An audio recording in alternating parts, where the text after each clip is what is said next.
Meghan Markle and Prince Harry drama just went from royal exile to full-blown disaster. What started as a glamorous escape from Buckingham Palace has now turned into a headline mess of financial chaos, failed business ventures, and PR stunts that are fooling absolutely no one. Let's break it down. On the surface, they're living the high life, right? $1 million Montecito mansion, Netflix deals, luxury fashion. But behind that glossy facade, it's smoke and mirrors, and the cracks are starting to show big time. It all started with Meghan's American Riviera Orchard brand. Remember that? The one that was hyped like it was going to change the world? Fancy promo video, aesthetic Instagram page, product teasers like it was the next Goop. But guess what? The whole thing basically evaporated into thin air. No restocks, no follow-ups. Nada. Fans were left with a few jars of jam and a whole lot of questions. And now, insiders are whispering that Meghan has quietly hit pause on the whole project. Until next year, if it even happens at all. But let's be real. This doesn't feel like a creative break. It feels like a crash and burn moment. The biggest red flag? That sold out in 45 minutes narrative sounds iconic, right? Except, plot twist, it turns out there were barely any products available to begin with. Meghan and Harry allegedly thought Netflix would bankroll the entire operation as part of their content deal. Meghan wanted to slap her name on a product line while Netflix footed the bill. But Netflix? They weren't falling for it. They agreed to fund just enough for a tiny initial batch. Just enough to fake a sellout, so yes, it sold out quickly, because there were barely a few hundred items. And when Meghan realized there was no real money in it, she ghosted the brand like it was a bad Tinder date. No updates, no movement, no profits, just another fizzled experiment. But here's where things get even juicier. Meghan and Harry have allegedly been living like billionaires on a budget that's, let's just say, less than royal. Between private security, staff, real estate, and endless PR management, they've reportedly started dipping into Princess Diana's inheritance money. Yep, legacy wealth is on the chopping block, just to maintain their luxury lifestyle. Lady Colin Campbell didn't mince words. According to her, they've been quietly burning through capital for months. Harry's memoir, Spare, may have made headlines, but behind the scenes, publishing insiders say it wasn't the cash cow everyone thought it would be. It was heavily discounted, and Penguin Random House allegedly took a loss to keep up appearances. Harry got his share, but it wasn't generational wealth. Far from it.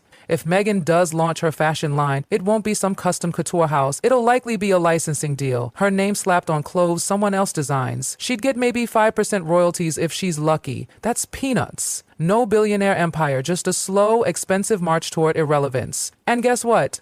King Charles has officially closed the bank.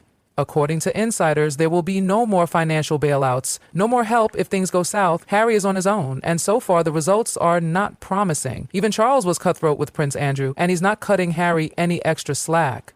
It's policy, no exceptions. Behind the glamour and flashy photo ops, the numbers are brutal. Busy lifestyle demands hundreds of millions to sustain, and by all accounts, they don't have it. They might have a fraction of that. The question now isn't even, will Meghan's new business succeed? It's, can they even survive another failure? And that's the chilling part. Montecito may look like paradise, but it's bleeding money. Private chefs, stylists, 24/7 security, endless PR crises, legal teams. It all cost a fortune. And with fewer deals on the horizon and public trust in freefall, they're staring down the barrel of financial ruin. Publishing insiders say even Spare underperformed. Once you factor in taxes, agents, lawyers, marketing, and lifestyle expenses, that advance money is looking tiny. And the scariest part, they're allegedly using Diana and Queen Mother's inheritance just to stay afloat. That's not passive income. That's finite capital. Once it's gone, it's gone. There's no trust fund refill, there's no infinite cash flow, and there's definitely no more royal safety net. Meghan and Harry reportedly believed their fame alone would be enough to secure endless opportunities. But Hollywood? It's not sentimental. It's savage. It runs on results. And the results from this royal couple, let's just say the receipts aren't great. Netflix was their golden goose. That infamous $100 million 0 cents deal, it sounded massive. But insiders say Netflix was cautious from day one. They limited their investment in Meghan's brand because they saw what was coming. If Netflix thought she could be the next Gwyneth Paltrow or Kim Kardashian, they would have funded it properly. They didn't. They threw a few coins at a trial batch and called it a day. And now, even Netflix is pulling back, which begs the question, who's left to invest? Meghan is scrambling behind the scenes, allegedly trying to rope in fashion designers, private investors, licensing companies, anyone who still believes in her name, but every single one of them is asking the same brutal question, what's the upside? And right now, There isn't one. The glow has dimmed, the headlines have shifted, and Meghan Markle is learning the hard truth of modern celebrity. Once the public turns on you, it's a long, lonely road back. And reputation? That's everything. In Hollywood, in fashion, in business. Your name is your currency. And when your name starts carrying more drama than value, investors run fast. The sad truth is that Meghan Markle and Prince Harry had the world eating out of their hands not too long ago. Remember the Oprah interview? The global sympathy? People wanted them to win. They had the chance to flip the script on the monarchy, build an empire and rewrite history. But instead of quietly building something sustainable and meaningful, they went for a glittery shortcut to superstardom. Fame first, foundation later. And now they're watching it all fall apart. It's not just about bad press anymore. This isn't just Twitter backlash or tabloid spinning stories. This is real life, high stakes financial instability. Their reputation is slipping, their brand is losing value, and their bank account? Well, let's just say it's not keeping up with their Montecito lifestyle. And here's what's terrifying for them. When the money truly runs out, there's no backup. Harry isn't set to inherit a royal fortune anytime soon, especially with King Charles slamming the door shut. And Meghan, she's not exactly America's sweetheart right now. Deals are drying up. The PR glow is gone. And even the tabloids, once fascinated with every step, now mock their desperation. There's buzz about rushed product lines, branding attempts that scream last minute, business launches that feel like they were thrown together to pay the next staff invoice. People close to the couple reportedly say the stress is sky high. Every decision they make now carries weight, because another failed venture could be the end of the road. Even Meghan's inner circle is thinning out. Those A-list friends that Hollywood purport, it's not as loyal as it once seemed. When things get messy, the phone stops ringing. Meghan is allegedly still holding on to her ties with Serena Williams, but after that Vogue incident, even that friendship might be on thin ice. Because in Hollywood, betrayal has a long memory and nobody wants to be thrown under the bus for someone whose star is fading. Lady Colin Campbell didn't hold back when she said it. Meghan is toast. And while it sounds brutal, she's not the only one saying it. Quietly, people in the industry are admitting what fans have suspected for a while. Meghan and Harry overplayed their hand. Diablo? They thought they were walking into a world that would adore them endlessly, but instead, they've become the cautionary tale. And it's all happening in real time. The irony in all of this? They could have had it all. After leaving the royal family, they had a rare moment of total global attention. They could have taken their time, launched something real, worked from the ground up.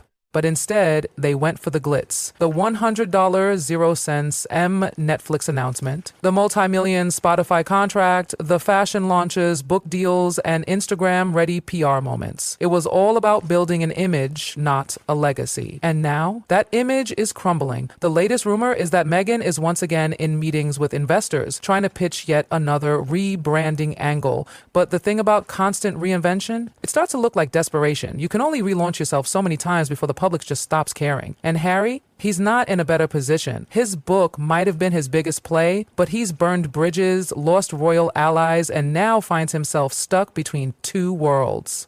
Too Americanized for the monarchy and too royal for American Hollywood. He's caught in a strange no man's land where neither side is really rooting for him. Some insiders even claim the couple is quietly considering selling off assets just to stay comfortable, downsizing the staff, letting go of some of the costly PR advisors, reworking contracts. And if they're thinking about cutting corners and private security, that's when you know things are serious. Because they've built their entire life around the image of safety, privacy, luxury, and independence. If they can't afford that anymore, it's not just a financial hit. It's an identity crisis. The PR distractions, the carefully timed photo ops, the feel-good social media drops, they're all just band-aids on a much deeper problem. Meghan and Harry aren't just facing criticism, they're facing a complete unraveling of the empire they tried to build. And that's the danger with fame. When you rely too much on hype and not enough on substance, the fall is fast and brutal. People move on. The media finds new targets. And the couple who once owned the world's attention suddenly can't even get a magazine cover. So what's next? Well, Meghan's fashion line still hasn't launched. There's no confirmed investor, no big name designer on board, just rumors, whispers, and a ton of uncertainty. If she moves forward with a licensing deal, she'll be sacrificing control and profits. And even then, it's a tough sell. The fashion world is brutal.